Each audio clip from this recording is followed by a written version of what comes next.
Salam sejahtera, terima kasih karena bersama dengan saya di Nazilin Unity Channel. Sebenarnya, kemasukan Kirtoyo di dalam Parti Bersatu lebih membawa manfaat buruk kepada Parti Bersatu berbanding manfaat positif. Siapa Kirtoyo sebenarnya? Oke lah. Sebelum kita teruskan ulasan kali ini, saya dapat satu message daripada seorang rekan. Dia kata, apa jadi dengan Parti Bersatu selepas Kirtoyo, bekas Menteri Besar Selangor, masuk Parti Bersatu? Mereka kata, walaun penyokong-penyokong Perikatan Nasional kata, habislah Pakatan Harapan Kerajaan Perpaduan Madani, kata mereka, apabila Kirtoyo menyertai Parti Bersatu. Tapi aku kata dengan mereka, kita ketawa dululah. Aku kepada mereka, saya kata kepada mereka, dari mana kamu tahu Parti Bersatu akan jadi lebih kuat? Sebab kalau ditelusuri sejarah siapa Kirtoyo, kamu akan tahu betapa teruknya kehadiran Kirtoyo itu dalam Parti Bersatu. Dalam pengakuan Kirtoyo, kenapa dia menyertai Parti Bersatu, dia kata Parti Bersatu lebih boleh dipercayai berbanding parti PKR maupun parti yang ada dalam Pakatan Harapan. Dia kata Parti Bersatu lebih jujur, Muhyiddin Yassin pemimpin yang lebih jujur. Oke lah, itu alasan kaulah, kata netizen, itu alasan Kirtoyo. Selain itu, Kirtoyo juga menyatakan bahwa dia menyertai parti ataupun dia menyertai Perikatan Nasional Parti Bersatu karena dia kata sampai bila pun UMNO akan jadi suplemen, hanya sekadar suplemen kepada Pakatan Harapan. Sebenarnya, saya hurai kepada Anda, apa yang Kirtoyo cakap itu semuanya salah. Apa yang dia cakap itu tak betul. Dia kata UMNO itu seperti satu suplemen saja kepada Pakatan Harapan dan tidak akan dominan. Itu pun tak betul. Oke, saya buktikan. Tapi sebelum itu saya nak minta tolong daripada Anda semua. Tolong tinggalkan komen Anda dengan tanda pagar. Jangan tipu-tipu. Oke, jangan tipu-tipu kan. Kali ini kita cerita jangan tipu-tipu. Oke, tapi sebelum itu saya kongsi dulu dengan Anda semua. Ini terapi imun Transfer Factor for Life. Terapi imun yang meningkatkan daya imun badan kita sehingga 400%. Secara umum dan ringkasnya, kita kena penyakit karena daya imun badan kita yang bodoh. Apabila imun badan kita jadi bodoh, apabila imun badan kita jadi lemah, kita tidak dapat melawan penyakit dari dalam tubuh badan kita. Penyakit bersembunyi dalam tubuh badan kita, sedar-sedar saja kita sudah kena kanser, kita sudah kena gout, kita sudah kena macam-macam penyakit. Tapi dengan imun badan yang kuat, dia akan mengenal mana satu kawan, mana satu musuh di dalam tubuh badan kita. Lalu imun badan itulah yang menyerang akar penyakit dalam tubuh badan kita, lalu membuatkan kita sehat dan kuat. Dapatkan produk yang hebat ini melalui nomor telepon saya yang tertera ini. Dan ingat, WhatsApp di nomor saya. Jangan di dalam melalui YouTube ini. Saudara, ini adalah lulus KKM, diperakui oleh dokter-dokter di seluruh dunia dan seluruh Malaysia, juga halal. Dapatkannya sekarang, jangan tangguh-tangguh. Baik, kita nak cerita. Kata Kirtoyo, kalau UMNO terus bersama dengan Pakatan Harapan, dia tidak akan dominan.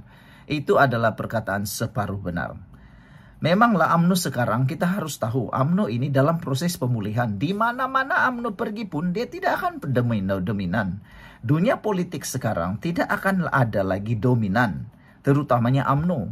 Lihat sajalah, UMNO punya bilangan kerusi berapa saja. Kata Kirtoyo, nanti pilihan raya PKR akan lebih banyak kerusi berbanding UMNO.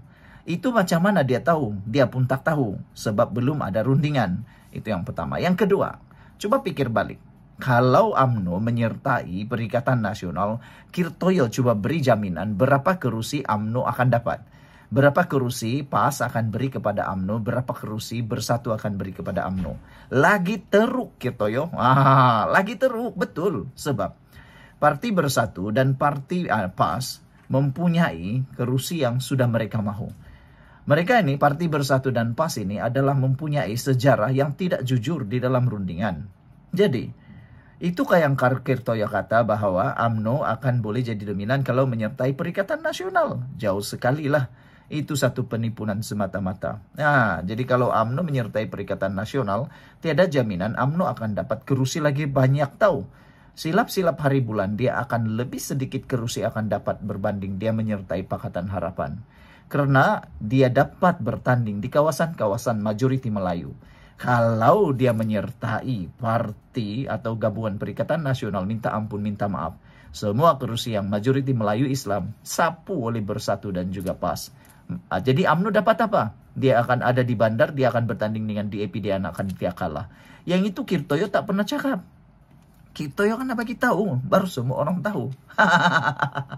Seterusnya, dia kata parti Barisan Nasional ataupun parti Bersatu lebih jujur berbanding Pakatan Harapan.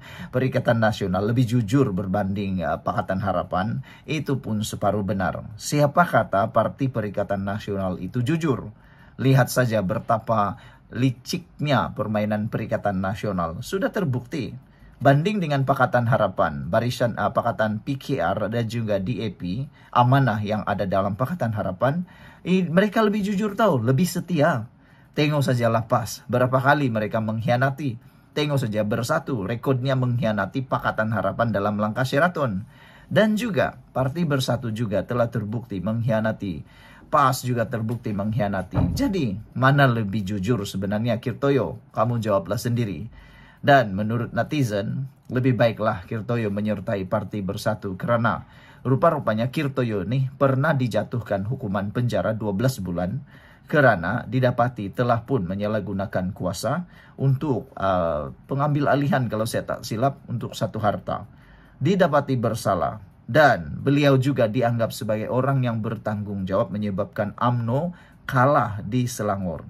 Waktu Pakatan Harapan merampas Selangor daripada kerajaan Barisan Nasional UMNO pada waktu itu, Kirtoyo adalah antara pemimpin yang ada dalam Selangor. Apabila mereka kalah, itu banyak disebabkan oleh Kirtoyo, kata netizen. Jadi kata netizen, baguslah Kirtoyo menyertai Parti Bersatu, sebab bolehlah kumpul sama-sama di dalam parti yang dikatakan Parti Sakau itu. Ataupun gabungan Sakau itu, kata mereka. Dan selain itu, bolehlah bawa penyapu sama sekali bersama-sama, kata netizen.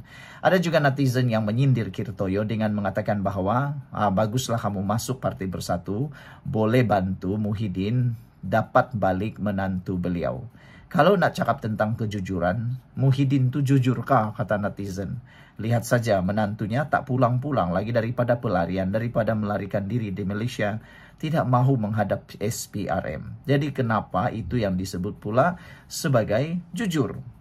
Orang ini satu naratif sebenarnya yang dicipta, menyatakan kononnya pemimpin-pemimpin besar mula menyertai Parti Bersatu. Tapi lihat, paling penting sekali yang menyertai parti-parti dalam Parti Bersatu, Perikatan Nasional kini ada kebanyakan yang mempunyai sejarah gelap di dalam kepimpinan mereka.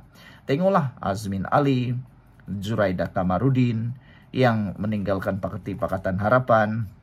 Siapa lagi ya? Termasuklah Muhyiddin Yassin. Kebanyakan yang ada dalam Parti Perikatan Nasional itu semuanya adalah orang-orang yang dibuang daripada parti mereka sendiri. Yang tidak setia pun ada, pengkhianat pun ada. Kali ini Kirtoyo pula yang pernah dipenjara 12 bulan karena kesalahan menyakau. Jadi ngamlah, kata netizen, sesuailah dia pergi bersama dengan Parti Bersatu.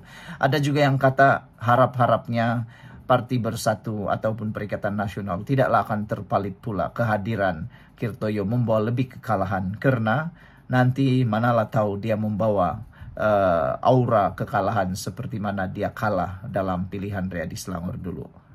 Jadi sudah menjawab. Kemunculan Kirtoyo di dalam Parti Bersatu tidak membawa apa-apa makna pun. Mungkin akan membawa musibah kepada Parti Bersatu adalah. Sekian dulu untuk kali ini. Jangan lupa tinggalkan komen Anda. Bye-bye.